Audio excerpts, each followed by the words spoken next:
mooy Abdou Aziz Paye ginnaaw bi ñu la nuyoo lan moo nekkoon motivation bi la motiver nga nekk candidat ci commune Gueule Tapée Fass Colobane. maa ngi leen di nuyu di leen gërëm di leen sant aussi ci occasion bi ngeen ma may nii tey ma woon a waxtaan ak samay mbokk waxtaan ak samay xarit samay mag samay rak candidature bi ma teg demande sociale la parce que ay xale yu Gueule Tapée xale yu Fass xale yu Colobane ñoo daje laaj ma ko ma ne leen kon jot na danañ ci dem ci biir candidature bi loolu mooy indi sama candidature parce que dama gis ne lu bëri ci biir gox bi war na mën a nekk ci beneen nekkin te nekkul ci nekkin boobu xale yi nekkin bi ñu nekkee si gox bi neexuma ñu ñëw laaj ma loolu man leen yéene ma moom jël leen li ngeen moom loo leen ci bëgg rek ñu def ko ci loolu mooy indi sama candidature au niveau de la coalition Yewwi Askan Wi. suñu déggee nga ne demande sociale la kon dafa am souffrance bu nit ñi de dund ba demandé la nga nekk candidat ci Gueule Tapée Fass Colobane souffrance boobu lan ban exemple nga ñu ci mën a jox kon. jigéen ñi école di tijji seen fit daal di daw ndax seen doom yi dañu war a dem jàngi ñu leen war a wutal ay yére yu ñu dem jàngee war leen wutal ay bagage war leen wutal ay sac war leen wutal ay cahier war leen wutal ay bic war leen wutal ay feutre war leen wutal ay crayon war leen wutal ardoise ma toog juróom-ñaari at di yaakaar ne ka ñu dénkoon mbir mi dina leen ko defal defalu leen ko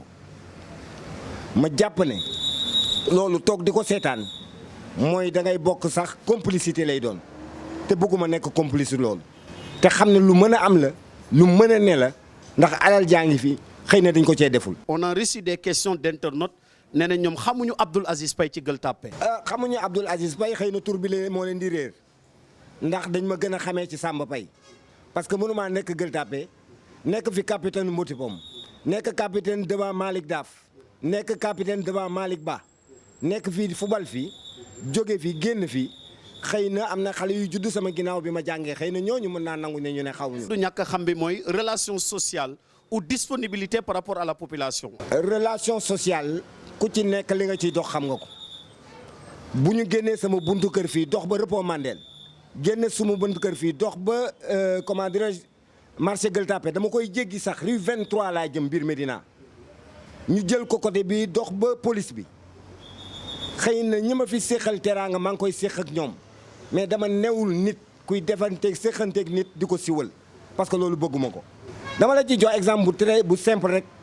Covid bi mu fi jotee li ma ci def ci Covid ànd Covid Gueule Tapée bi yaakaaruma ne nit def na ko ci mais man maa leen ne sama tur bu leen ko tudd parce que lii ñu def suñu bopp rek lañ ko def defuñu ko feneen beneen bi ma lay jox. est-ce que acteur politique suy def participation citoyenne est-ce que dina nekk participation citoyenne rek est-ce que lu tax tudduñu ko. parce que bugguma ñu jaxase social ak politique politique beneen mbir la politique dañ lay dénk alalu askan wi nga war ko ñoŋal fexe ba ñoom askan boobu mën ci jëriñoo action sociale nag sama ñaq la may xëy 7 heures du matin di liggéey ba 22 heures 23 heures parfois 2 heures du matin ñaq boobu may am nag pour ma am ci ngërëmu suñu borom bi su ma ko defee bugguma ñu siwal ko loolu laa ciy wut. léegi sunu jàllee ci Abdou Aziz Paye léegi moom introduire nañ ko wala investir nañ ko comme candidat ci Yewwi Askan Wi c'est là ñëw tuddee ko peut-être la grande coalition de l'opposition parce que yaa Khalifa Sall yaa Ousmane Sonko ou bien sax au niveau de la capitale yaa Barthélémy Diaz Abdou Aziz Paye ñu ne inconnu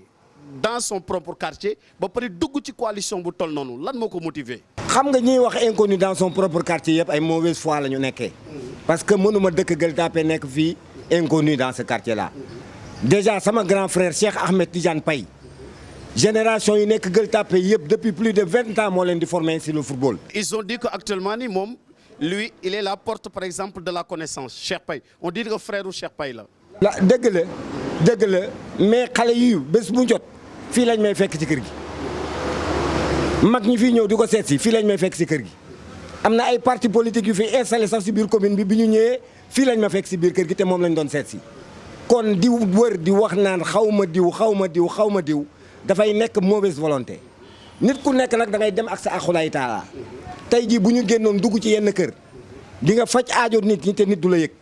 nit dina feebar nga faj ko te du ko yëg nit dina am dëj nga dëj bi te nit ñi duñ ko yëg parce que loolu wutuñu ci loolu leneen li ci nit ñi di wut nag ñoom ñoo ko xam équipe Motipom équipe bu penc amul dara luñ fiy xew te duñ ci participer joxe nañ fi benn année subvention ba nga xamante ne 200 000 francs lañ jox penc 200 000 francs Motipom 200 000 francs Fane mais kenn waxu ko kenn siwalu ko ba tey mës naa dem ci xale penc yi sax ñu ne ma grand ñun lii mësuñu koo yëg enveloppe bi ngeen joxe xamuñu woon ne sax yéen a ko joxe donc ku si nekk ak li ngay doxee bu ñu nekkee ci politique nag dañu ñëw gis askan wi mu nekk si ay tolof-tolof am ay problème njàng mi doxul santé bi doxul cadre de vie bi baaxul marché Gueule Tapée bi li fi xew lan la rôle bi ma joué si marché Gueule Tapée bi kan ak kan moo ko xam. foofu la ñuy ñëw si léegi ñu ne Abdoul Aziz Paye investir nañ ko candidat Yewwi Askan Wi commune Gueule Tapée Fass Colobane alors que y avait des gens yoo xam ne ñoom bëggoon nañ poste bi bëggoon nañ ñu investir leen ñu dox ba sonn def lu yàgg ñu ne Abdoul Aziz Paye 6 mois avant les élections la ñëw ñu investir ko loolu naka nga ban tontu ngay wax ñooñu. coalition bi biñ ko tabaxee ak léegi deful 6 mois xam nga li ma lay wax mauvaise foi baaxul nit da ngay wax ak sa aqulaay taala coalition Yewwi Askan bi biñ ko tabaxee léegi ba léegi sax matagul 6 mois. alors donc biñ ko tabaxee woo acteur politique la depuis 2016 amul benn réforme bu en profondeur bu ñu def fii ci réew mi ci politique te sama loxo dugg ci sama xam-xam dugg ci sama xel dugg ci bu ma weesoo loolu sax grande réforme yu bëri yu ñu def ci réew mi dama ci participer liggéey ci donc loolu di wax yenn wax yi naan dafa ñëw après 6 mois ñu dugal ko ci de njuumte la li ci am mooy bi ñu taxawalee coalition bi dañu def appel aux acteurs politiques comme je suis un acteur politique ma dem signer charte Yewwi Askan Wi comme ni ko Khalifa Sall signé comme ni ko Ousmane Sonko signé comme ni ko Barthélémy Dias signé comme ni ko Moussa Tine Pencho signé noonu laa ko signé ñoom nekk foofu ci biir conférence des leaders ñu dem nag bi ñu taxawalee coalition ba pare ñu ne léegi dañuy def investiture ñu ne investiture yi ku nekk ci gox yi ku bëgg a nekk candidat da ngay wax ne man candidat laa ma ne man candidat la ak ñi ma àndal àndi ceeg ñoom dem ñu ne candidat yi nag dafa am ñaari affaire yu ñuy vérifier est-ce que candidat bi am na popularité est-ce que candidat bi profil am baax na biñ ko nataabalee ñu gis ne ñi posé woon seen candidature yëpp amul benn candidature bu gën sama profil amul benn candidature bu ma si ëpp comment dirais-je popularité ndax nit ñi dañuy fàtte 2014 Khalifa Sall bi muy gagné commune bi 150 voix la ma gagné ci liste bi ma nekkoon kon il faut pas que nit ñi nekk dans une mauvaise volonté nañu politique nañu wax programme nañu wax nu ñuy génnee xale yi ci lu ñu nekk nañ la ñuy wax santé bi ba santé bi jong nan la ñuy def ba cadre de vie wu nit ñi njong loolu moo ëpp solo di jéem a wax ay wax ya nga xamante ne day niroog sax waxu ku daanu si saret sa investir ci seen biir coalition y avait pas de frustration. frustration moom du mën a ñàkk ay nit bu ñu nekkee mais amul benn frustration ba nga xamante ne ñi gis nañ ko mu nekk ci mbedd mi même bu amee ay frustration yàlla may nañu dayoo ak mat nga xamante ne dañ koy gérer ba du génn si mbedd mi di law nu mu war a lawee dégg ngeen ko feneen nit ñi génn di wax fii kan ngeen dégg génn kan moo fi génn wax kan moo fi génn wax. donc am na consensus. ñeneen ñi ciy wax ñëpp dañ doon bëgg coalition Yewwi Askan bi désigné leen candidat waaye biñ ma fa gisee dañoo daw dellu ginnaaw dem seeti feneen loolu mooy dëgg gi il faut nit ñi di ko wax. léegi investir nañ la yaay candidat wu Yewwi Askan Wi ci Gueule Tapée Fass Colobane Abdoul Aziz Paye sa programme par rapport ak cadre de vie sa problème par rapport ak santé éducation yooyu nga xam ne tey souffrance bi nga xam ne tey xale yi dem nañ ba def la candidature boo xam ne demande sociale la lan mooy sa programme. buñ jëlee njàng mi xam ngeen ne balaa école di tijjee est-ce que xamoon ngeen ne y avait 642 table bancs yu damm ci école yi balaa école di tijjee est-ce que xamoon nañu 5485 élèves ñoo nekk ci école yi balaa école di tijjee xamoon nañu ndegam fenêtre école yi dafa yàqu école rénovation bii am na benn année man maa ko defar sama bopp table bancs yi man maa ko defaral sama bopp ci suba gi laa xëy balaa tàkkusaan defar naa ko dem sama yoon. loolu participation citoyenne en tant que acteur social. en tant que acteur social dama la bëgg a wax ne mais su ma gisee loolu yëpp xam ne benn table banc mu ngi jar tey jii 37 000 francs ma xam ne man sama programme si ñetti at yi njëkk yi at mu ne dinañu defar 1000 table banc 1000 table banc boo ko defaree ci at 37 millions la ma am lycée industriel Maurice Delafosse mu nekk fii ñuy defar ay table banc ma ne man su ma ñëwee damay signé ak ñoom convention cadre wax leen ci ñetti at yi dama soxla ay table banc te table banc bu nekk 1000 table banc par at mais table banc yi nag du yéen a koy defar table banc yi sama doom yu gox bi fi nekk di def menuiserie métallique di def menuiserie bois dem ñoo fiy ñëw ma créé leen ay GIE ñu sous-traité marché bi ak yéen liggéey bi ngeen jàngal leen liggéey bi jox leen ay certification voilà fay leen xaalis ba nga xamante ne ñoom bu ñu demee dinañu am ay revenus yu mën a gën a ñoŋalee seen liggéey bu ñu ko defee si ñetti at yaakaar naa xale yooyu ñuy créé dinañu mën a fexe ba mën a téye ba mën participer si yeneen marché yi am si yeneen commune mais boo defaree table banc ci biir classe yi te cadre de vie biir école bi baaxul tam. excès gu ma ci loolu lu si nekk dafa am fu muy jaare boo defaree ay table banc cadre de vie mais école yi dafa lëndëm xale bu yeewu fajar ñu sang ko defar ko jox ko mu ndekki 7 heures jot 8 heures ñu génne ko yóbbu ko l'école ba bu demee l'école bi dugg l'école paay bu fa xale bi duggee yow gis nga l'école paay ni mu lëndëmee mooy xale bi ba 9 heures du yeewu nga bugg koo jàngal après nga ne lan xale bi niveau mbaaxul parce que environnement bi moo amul lumière environnement bi moo amul vie environnement boobu nag il faut ñu jox ko lumière il faut ñu jox ko vie suuf su salte si ñu defaraat ko ba nga xamante ne xale bu yeewoo dem jàngi bu ngoonee bu wàccee yërëm du tilim ba yaayam di ko fóotal donc yooyu mooy environnement école yëpp dañ ko war a xoolaat c'est pas difficile je te donne l'exemple Adja Wara Diène miiru Adja Wara Diène par le système de branding avec la Sonatel ou Free ñu branding miir bi def ci seen publicité ça veut dire que école bi dinañ ko defar miir bi dootul yàqu dinañ fa installer salle informatique lu yàqu ci école boobu dinañ ko def parce que seen fondation yi loolu lay jëriñ affaire bi xel rek la laajul xëtër xel la laaj ak xam-xam donc loolu mooy benn wàll ci école yi dër yi nekk ci école yi xale yi dañuy nekk ci biir école yi dër yi nekk ci biir classe yi poussière lay jóge xale yi tey kan moo si amul asthme kan moo si amul ay problème pulmonaire mais loolu ñun dañ koy dund parce que seen waajur yi dañuy fekk fii di ñu wax naan dañu war a dem yóbbu seen doom donc loolu dañ ko war a defar environnement boobu ba mu ñoŋ ba mu nekk ay environnement bu propice pour xale yi mën fa jàng loolu mooy lu ñuy génne tuuti rek ci wàllu njàngum xale yi beneen bi ci des da ngay gis ndaw su am juróomi bant yi nekk fii ci l'école Amadou Lamine Diène di jàng bu ñu jàngee ba 5 heures ñu wàcc mu yóbbuwaat leen kër Samba Ba di leen jàngal xale bu nekk mu ciy fay junni yooyu muy fay xale bu nekk bu weer deewee ñaata la du juróomi junni jarul saaku ceeb ak butéelu diwlin réglé wul problème ci kër gi ma neen déet loolu dañ ko war a arrêté bu àllarba jotee ak samedi dañuy organiser ay cours particuliers instituteurs yi nekk à la retraite nekk ci commune bi yëpp je vais les regrouper ñuy renforcer xale yi ak par seen expérience jàngal leen gën a ñoŋal seen jàng mais ñooñu instituteurs yooyu lu ma leen di defal seen prise en charge sociale sanitaire dama koy jël en charge ñu mën a dem di faju ci jàmm ak salaam di jënd ay médicaments ci pharmacie yi te duñ ko jëndee njëkk yi ko nit ñi di jëndee. léegi ci cadre éducation dégg nañ muy programme boo xam ne c'est intéressant par rapport ak la ceinture scolaire de la commune de Gueule Tapée Fass Colobane mais santé wàllu santé nga xam ne sa programme ci wàllu santé ban développement nga ci am. est-ce que xam ñi dëkk ci commune bi xam nañu santé commune bi nu mu demee commune bi benn centre social benn centre de santé moo fi am mooy centre de santé bu Colobane boobu rek la commune bi moomal ko boppam di ko gérer boppam. poste de santé bi nekk HLM Fass FINIAB moo ko tabax ba tey jii fonctionnel wul gis nga hors norme xam nga affaire médecine dafa am ay normes organisation mondiale de la santé daf lay wax ne commune bu am 50 000 habitants rek dafa war a am benn centre de santé. ñun ñu ngi ci 72 000. mu ngi noonu kon xam nga ne war nañu amaat beneen centre de santé organisation mondiale de la santé dafay wax ne un médecin pour 5 000 habitants. ñun ñu ngi si à un médecin pour 32 000 habitants kon mooy médecins yi il faut ñu yokk sage-femme yi kasalikal noonu infirmiers yi kasaalikal noonu mais li ci gën a neex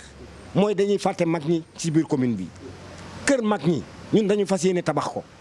parce que mag dafa am ay feebar yu koy dal muy nekk ci kër gi di souffrir doom yi di ko jox du mën a lekk muy bañ a lekk ñu yaakaar ne buggul lekk fekk day xam ne bu lekkee dafay sonn war nañoo mën a tabax kër mag ñi def fa ay médecins def fa ay infirmiers def fa comment dirais-je ay infirmières weer wu jot ñu jël ay oto jox leen ko ñuy dugg ci kër yi di xool mag ñi am 70 ans et plus defal leen visite médicale ñi ci war a mën a yóbbu ci kër mag ñi ñu yóbbu leen fa ñi fa warul mën a yóbbu ñu ne seen doom yi kii di leen ko toppatoo ci nii ak ci nii di leen ko jox nangam ak nangam muy lekk donc ñun yooyu la ñu fas yéene parce que santé nit ki boo ko joxee xam-xam defar wérgu yaramam léegi nag si ngay doog a dugg li ngay wax cadre de vie parce que infrastructure booy njëkk a defar ci kër ci gox cim réew mooy nit ñi parce que bu nit ñi jagul dara du jag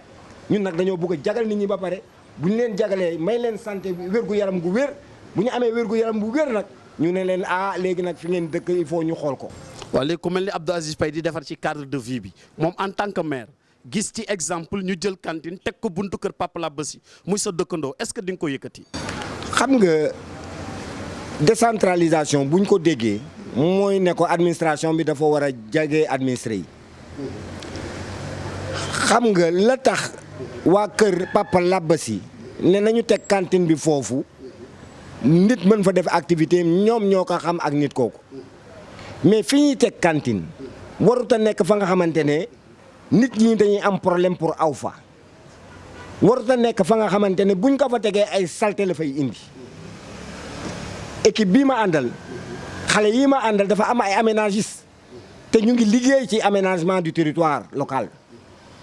parce que dama leen jox mission ne leen dem leen ngeen def étude environnementale bi ngeen xool comment on va aménager la commune là malgré déjà idées yi ñu ci am jëlal cité Malaga fii bu njëkkoon foofu yëpp ay jardin la woon ak gazon tey lu fa nekk ay xeer yooyu ban njëriñ la am lan moo ñu ko tere delloo fa gazon yi delloo fa jardin yi fa nekkoon def fa ay manège yu ndaw xale bu nekk ci étage bi bu wàccee dootul dem ci tali bi ci manège yooyu lay dem jouer ji donc ñun yooyu la ñuy wax tey jii nii aménager le cadre de vie donner de l'air et de la respiration à notre commune demal Colobane passage piéton sax amatu fa loolu jaaduwul il faut nag bu ñu nekkee ci mbir yi ñuy waxante dëgg parce que si dëgg rek la ñuy defaree àdduna ñun loolu lañ jàpp bokk. benn point boo xam ne Gueule Tapée yëpp ñu ngi ko doon laaj te nee nañ gisoon lañ la nga def ci combat bu metti muy marché Gueule Tapée daaneel nañ ko cantine yaa ngi ci kaw pont bi nee nañ dafa am insécurité totale te marché bi gisaguñu ñu commencé travaux yi gisuñu sax tableau boo xam ne ça demande par exemple démarrage des travaux ak délai d'exécution ak tam étude de faisabilité en tant que yow candidat coalition Yewwi Askan Wi ba pare nga nekkoon ci combat marché Gueule Tapée ban programme nga am pour marché Gueule Tapée commerçant yi li ñuy dund population yi di ko dund. marché bi moom duma ci bëgg a faral di wax ju bëri parce que man dama nekk nit ku am dayoo respecté ñi mu nekkal te combat citoyen la woon duma ko def combat politique damay def distinction bi. mais aujourd'hui on parle avec l'acteur politique. l'acteur politique. aujourd'hui Abdou Aziz Paye def nañ ko maire Gueule Tapée Fass Colobane marché bi am na blocage par rapport aux travaux ak les commerçants léegi Abdou Aziz Paye yan solution lay indi par rapport ak demande sociale boobu. merci beaucoup da nga ne léegi man Abdou Aziz Paye maire mooy marché bi dañ koy tabax en 18 mois. En 18 mois on reconstruit le marché. mais il y a des grosses œuvres de ci 18 mois. dama ne la en 18 mois on va construire ce marché là. est-ce que du caution électorale rek wala. amul caution électorale contrat bi fi nekkoon 18 mois la woon en 18 mois le marché waroon nañ ko defar ba livrer ko mais yi ci nekk wër ko yëpp dafa lëndëmte amul ay pexe mais ñun li ñu mën a xamal nit ñi mooy lan mais est-ce que xam nañu impact bi marché bi mënoon am foofu bu ñu ko bàyyi woon noonu. boo demee tey Colobane da ngay gis xale bu génn di jàngi benn commerçant woo ko ne ko jàppal ma mbuus mi ñu dugal ko ci biir mu jàppal ko mbuus moom mu dugal ko ci biir bu ko dugalee ba pare mu jël 200 francs may ko xale bi au lieu que mu tàllal dem école day dem si salle de jeu bi toog étude environnementale dafa am solo ci projet yu mel noonu te ñun dootuñu seetaan doomu gox bi waxuma doomu Gueule Tapée rek de doomu Gueule Tapée doomu Fass doomu Colobane du seen njàng du ñoŋ dootuñu seetaan suñu environnement ku fi ñëw di fi def lu nekk loolu mënta nekk il faut ñu waxante dëgg marché bi y a rien de compliqué un partenariat on peut le trouver rapidement soit le promoteur day renégocier tous les termes du contrat ñu xoolaat projet bi en profondeur mu continuer mënu ko def y aura rupture totale et en 1 mois quand même li ñuy def suñu liggéey di wutal ñeneen ñi financement ba ñuy am ay milliards non loolu war yomb nañu loolu du lu ñu jafe ñun. kon bu ñu gisee sa programme wax nga ñu ci cadre de vie scolaire wax ñu ci cadre de vie de santé wax ñu tamit ci cadre de vie boo xam ne mooy marché Gueule Tapée nga xam ne demande sociale la mais léegi le candidat Abdou Aziz Paye 2014 ak 2021 lan moo taxoon mu am rupture. rupture dama dellul politique def ko àdduna politique dafa am jamono élection dafa am période man mënumaa nekk ci dëkk bi di lambari rek damay xëy 7 heures du matin dugg sama bureau liggéey parce que sama ñaq laay dundee sama ñaq laay yore sama njaboot sama ñaq laay dimbali ñi ma mën a dimbali donc man politique du ma ko def métier donc loolu moo tax bu échéance électorale jotee nit ñi gis ma may waxu politique mais langue politique bi mosuma si jóge dialogue politique bi fi amoon mais pendant 2 ans maa ngi woon ci biir dialogue politique bi di représenter ñi may représenter di discuter di wax li ma xalaat dialogue national bi mu fi amee mais dans le décret de nomination mais j'étais dans le décret de nomination du président de la République et j'étais le premier assesseur de la commission ressources naturelles la commission bi gënoon compliqué man maa toppoon ci président bi nekkoon fa ak ay ministres nekkoon fa ak ay généraux de l'armée mën naa ci citer ministre Habib Sy mën naa ci citer Cheikh Tidiane Gadio mën naa ci citer Mamadou Diop Decroix mën naa ci citer Mademba Sock mën naa ci citer grand Serigne Pape Diagne ñu bëri ñu ngi fa woon mais ñoom bu ñu ma gisee ma liggéey ñu taamu ne non nañu jiital Aziz mi mu liggéey kon ngàcc ngalaama doomu Gueule Tapée. fi ñuy jeexalee li ñu dese ci waxtu bariwul ñu ne maire bi fi nekk la maire sortant Ousmane Ndoye yow rek yaa mus a dem élection ak moom parmi les 7 candidats de la commune Gueule Tapée Fass Colobane léegi sa expérience en 2014 lan la mën a servir ren ci élection yi ñu jëm le 23 janvier 2022. am nga élection yi dafa am particularité ba nga xamante ne il faut nga dem ci nit ñi nga wax ak nit ñi ne nit ñi ubbi seen nopp déglu lu ñu bëgg laaj candidat nañ ko laaj mais li ñu liggéey depuis 3 ans parce que bruit laa dul def képp ku nekk ci commune bi xam nga ne Seynabou Wade loo ko bañ boo demee moom Colobane bëreeg moom mu daan la man la Seynabou Wade àndal. mu ngi ci sa coalition te moom elle était maire sortante léegi lan moo ko motivé mu ànd ak yow te yow tu étais de bokk gis-gis te bokk gis-gis gis nañ leen ci beneen coalition. nekkuma woon bokk gis-gis coalition bokk gis-gis laa nekkoon te Pape Diop je crois que ba mu ñëwee Gueule Tapée. mais charte coalition Yewwi Askan Wi xanaa am nañ parti boo xam ne moom nga représenté ci biir bi nga signé charte bi. man dama am parti di ko jiite muy le mouvement républicain sénégalais. mouvement citoyen yow loolu parti politique. mouvement républicain sénégalais c'est le 4e parti légalement constitué au Sénégal. mais non loolu récépissé pas bi la Moustapha Bassirou Paye. non du récépissé pas bi récépissé pas parti bi la. mais acteur bi par exemple tey Abdou Aziz Paye bi muy dem coalition Yewwi Askan Wi récépissé parti papam kon la yóbbu wala. du récépissé papam récépissé maître Boubacar Gueye la. récépissé docteur Akamara la. récépissé Gana Gueye la. du récépissé papam. confusion il faut nit ñi bàyyi ko. kon leer na ci boppu nit ñi léegi kon Abdou Aziz Paye sa kaddu gu mujj ci violence électorale bi am surtout ci internet bi waxante yu ñaaw yi tamante yi affaire yooyu ban message ngay lancer jeunes yi nga xam ne dañu topp seen gannaaw bëgg leen soutenir ci action sociale yi bëgg leen soutenir ci seen candidature yu noble yi ban message nga leen di lancer par rapport ak violence bi. nañu am dal parce que du ma la jàngal dara. dal si la lépp a xaj wax ju ñaaw réglé wul benn problème sos réglé wul benn problème instrumentaliser ay nit di leen jéem a waxloo réglé wul benn problème li am solo mooy ngay wax luy dugg ci nopp nit ñi lu am njëriñ ak jeexital ci ñoom donc na nit ñi ànd ak dal yàlla pare na démb tey doog a ñëw yàlla pare na démb tey doog a ñëw kon na nit ñi ànd ak dal parce que wax ju ñaaw dëkkul fa mu jëm fa mu jóge la dëkk sos dëkkul fa mu jëm fa mu jóge la dëkk donc na nit ñi ànd ak dal et c'est important c'est le message que lancé à la jeunesse takku leen ñu ànd nekk benn dem jëli lu ñu moom gérer ko suñ bopp te bu ñuy waxante dëgg xam nañ ne depuis que Gueule Tapée mu ngi am c'est la première fois dans l'histoire de la Gueule Tapée ñu gis doomu Mboti Pom ak ay doomu waa penc yi ànd jiital nit ne dañ ko bëgg a def maire mu nekk maire ci commune bi